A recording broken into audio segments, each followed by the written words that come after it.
All right. Hello. So, an important part of Black History Month is our current president. She is the first woman of color to ever, our current president, sorry, our current vice president, um, future, maybe future president.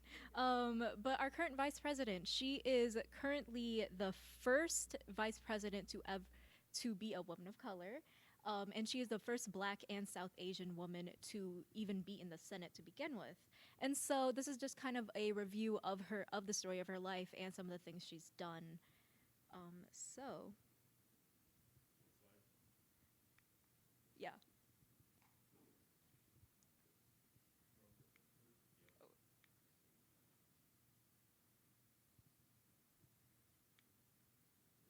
Wait, okay. We're having some technical difficulties. All right. Kamala Harris, the first but not the last, hopefully. All right. So Kamala Harris was born in 1964 to immigrant academics in the LA area. Her mother was a Tamil Indian and her father was Jamaican.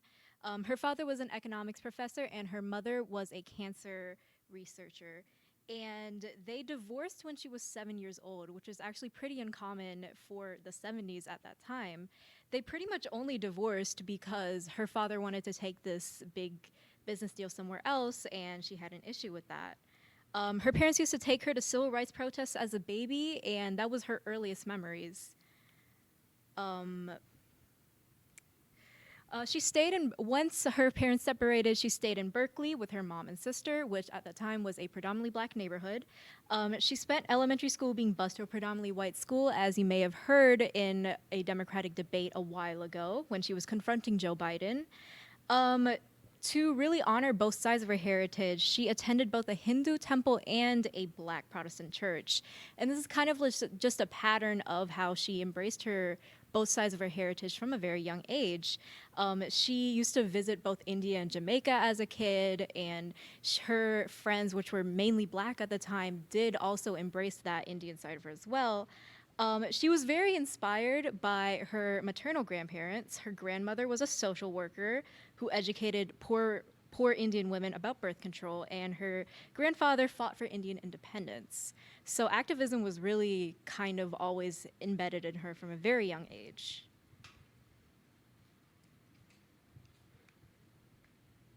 Hold up. All right. So I'll be taking this one. During actually this second half of her childhood, she was actually moving up into Canada with her mom because she was kind of tired of Berkeley for numerous reasons, if you can see on the slide.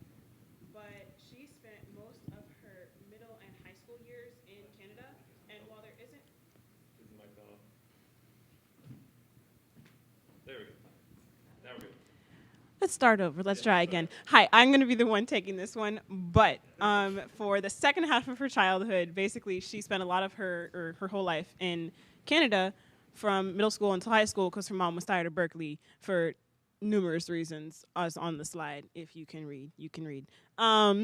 Anyways, yeah, she spent most of her time there, and her classmates described her when she got into politics that she was confident and kind of popular, which makes sense. But she moved back here for her college life, and she started during an HBCU, Howard. Yes, it's on my list, I know. But she graduated from Howard and double majored in economics and political science, which is very hard and makes sense into what line of work she went into. But she received her law degree at Hastings College in San Francisco. But for most of her life, she was an HBCU graduate and took pride in that. And the fact that she was an HBCU graduate and, as on the next slide, an AKA, an Alpha Kappa Alpha of Alpha Kappa Alpha Sorority Incorporated. Lengthy, I know. But she was initiated into the line sister of the Howard line of 1986. They will be very particular if you don't get that right. But in the green, that is her in 2019, I believe, when she was running in government along with her line sisters. Her being an AKA and a graduate of Howard did help her much later in life, because the fact that she was an AKA not only gave her not necessarily the power of sororities, but the backing of sororities, as well as Divine Nine, which is a group of sororities and fraternities. And they are like the colors of AKA, as I'm wearing today, are pink and green. But as you can see, that's also in the slide. It's also in the colors.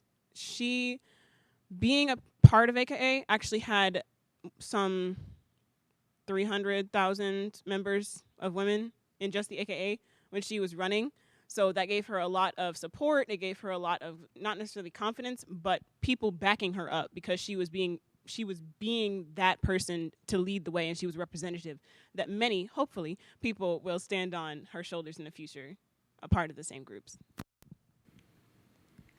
And so this is what happened when she graduated college.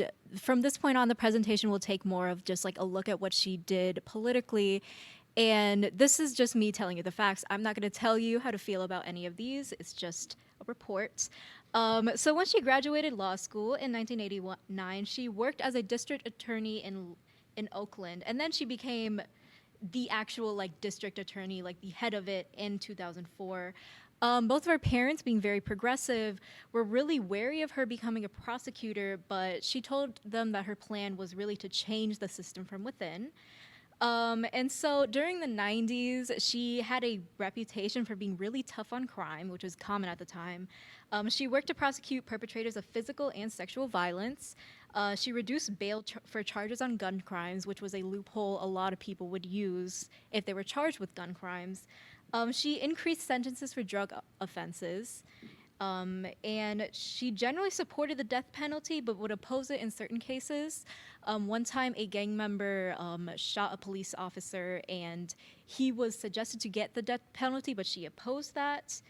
And her most famous work during this time was the Back on Track initiative, where she basically planned on taking people who had a first-time who were first-time drug dealers, basically, and she basically, it's hard to explain, but she had this program where she would have them for 12 to 18 months, and she would give them job training, and they would also get a job themselves and really work on rehabilitation.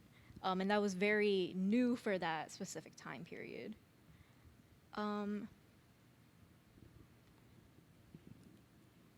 As an attorney, she did a lot, but this was kind of the in-between period of when she was elected. So something happened with the video, but we're just gonna keep pushing, keep going. And when she was an attorney from 2011 to 2017, she had a couple terms as an attorney. Okay. Once she passed a law that would fine parents if their children were absent for 10% of school days, which did increase the school attendance at the time, but later apologized it because she said it was generalization because there was a lot of backlash for that. She was shut down and kind of charged on an escort website, but I don't necessarily know how bad that got. I think that was a good thing for her, mostly because that wasn't necessarily a good space for a lot of women. But when she did criminalize, it's not weed. We're not going to call it that. We're going to be fancy. She did criminalize marijuana users for most of the decade, but recently started supporting it when the rest of the country came along with it and kind of got back on the train. So. All right, and this is her work as a senator right before she ran for president and then later became nominated for vice president. She became nationally recognized for questioning Brett Kavanaugh during 2018 when there was a Senate hearing about his sexual assault allegations. She supported the DREAM Act, which granted undocumented immigrants brought to the country as children citizenship, and she helped pass a police reform bill that was passed through the House in summer 2020. And she was also the main sponsor of a bill which would make lynching a federal crime. So as you can see, during her Senate years, she definitely took a more progressive outlook on her politics. There's definitely an evolution.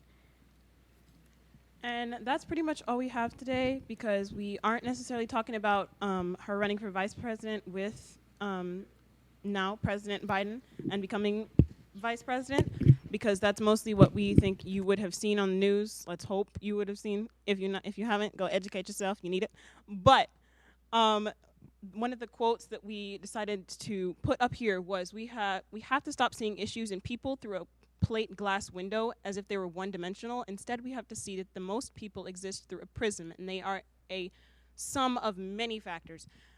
Attribute this to Kamala Harris. Yes, she is so many things. She has done so much, and she has taken multiple stances on multiple issues. She is not one person. She is not the sum of one thing.